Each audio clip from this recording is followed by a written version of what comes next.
Philippine Coast Guard says two U.S. Navy warships were deployed off Scarborough Shoal following the collision of Chinese ships in the area. Ariela says U.S. ships were exercising navigational rights and freedoms in the West Philippine Sea in accordance with international law. PCG spokesperson for the West Philippine Sea, Commodore J. Ariela, says USS Higgins and USS Cincinnati were monitored 30 nautical miles away from Scarborough Shoal on Wednesday, August 13. Two nuclear subs surface beside a U.S. carrier. At 9:20 a.m., the comm breaks, radar locks, sonar pings, deck crew sprints. This video takes you minute by minute through the first 30, when two Chinese Type 093s force the USS Ronald Reagan into a split-second decision cycle. You'll see how FA-18s launch, how underwater noise warfare starts, and why one twitch here could ripple through a $3.7 trillion trade artery. The core question: do you escalate or hold fire as markets, insurers, and allies watch? Stay, because the payoff is understanding crisis stability in a razor-edged battle space. In recent years, Beijing has begun dramatically expanding the two bases to accommodate a growing fleet of vessels and to provide a home for China's new seaborne nuclear deterrent. On this hill above a luxury hotel is a surface-to-air missile site guarding two of China's most important naval facilities, Yulin and Longpo. It also offers geographical projection for the People's Liberation Army into the South China Sea region. Submarines which can follow down this channel into the really deep parts of the South China Sea, which allow for difficulty in detection. Before we move on, I'd like to ask you a small favor. If you appreciate this content, please take a second to like this video and subscribe to the channel. Over 98% of you watch the videos without subscribing.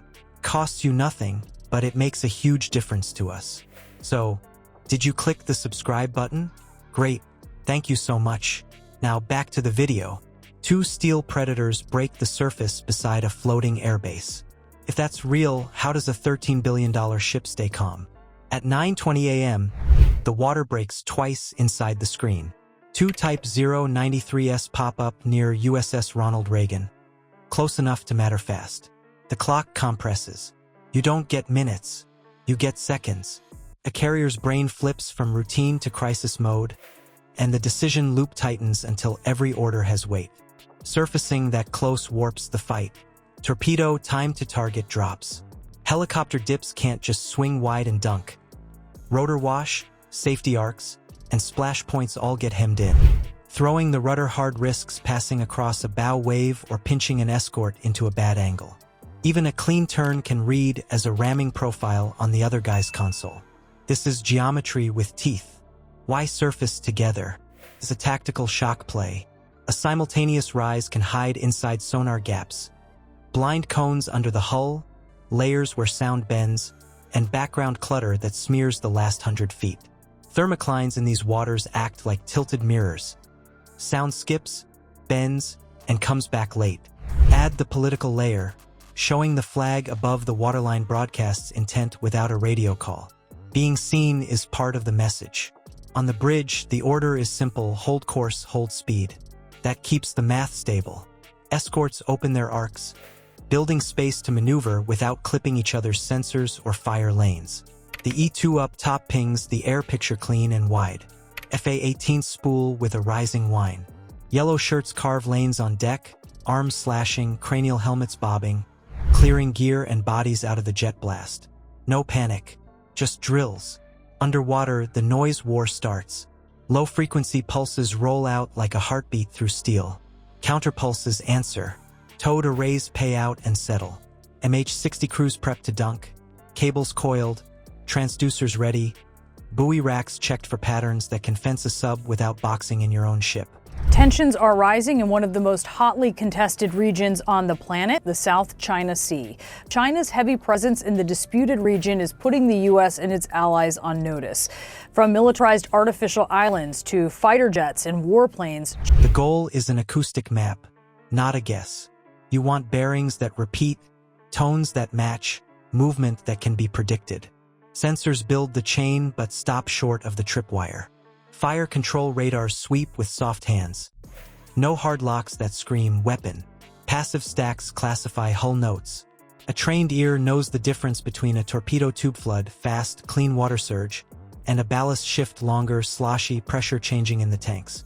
One hints at a launch cycle, the other suggests trim or prep to dive. Watchstanders call it out in clipped phrases. Each call adjusts posture by a hair. Meanwhile, the surface grows crowded. Chinese pickets hold lines at range. Small drones loiter low and cheap, staring with wide-angle eyes, and high flyers watch the whole board. Their pattern says halt or be herded. The rulebook says different. You need hostile intent, not just presence. That gap between signal and trigger is where crisis stability lives. You can feel it in how often voices go quiet on the net while minds do the math. The carrier chooses time. 2 jets roll. Then for pushing a CAP umbrella while helos fan out to lay a disciplined buoy weave. The picture sharpens. Weapons stay cold. That restraint broadcasts its own message. We see you, we're ready, we won't blink first. It buys decision space for leaders who aren't on the bridge. Now layer the water itself. These seas throw weird acoustics. Ridges, shelves, and silt beds carve echoes. Thermals stack like panes of glass. A sub can rise under a layer that bounces your sound away and only reveal itself when it breaks through the last few meters. The same physics can trap them. If they dive again, the layer can hold their noise like a fingerprint. For the next minutes, everything runs on discipline. Jets hold a racetrack overhead. Escorts keep steady offsets, pushing their own arrays into better listening lanes. Helos dip, lift, slide, dip again, shaping a corridor the subs can't cross without somebody hearing the change in blade rate or the rush in the ballast lines. Each move aimed at clarity, not clash. We've stabilized the first half hour. But the carrier is now living inside the sub's attack envelope, where a single wrong read turns into steel on steel. The next move decides whether markets shake and allies harden lines. What would you do, force separation with a controlled turn-in, or keep the formation locked and let the air wing finish the picture? Comment your choice below. Crisis stability lives in the gap between classification and trigger. Steel stays cold while every sensor screams. That's where leaders win or lose, by reading tone, not noise, and holding fire while building a clean, shared picture. It's restraint under stress, not passivity. What would you do? Turn into the subs and force separation, or hold formation and let the air wing finish the picture? Comment your choice below. If you want more hard-edge tactical breakdowns, subscribe now. We'll keep testing decisions that carry weight. One twitch can move markets and alliances. Subscribe and join a community that seeks to understand the realities of modern conflict.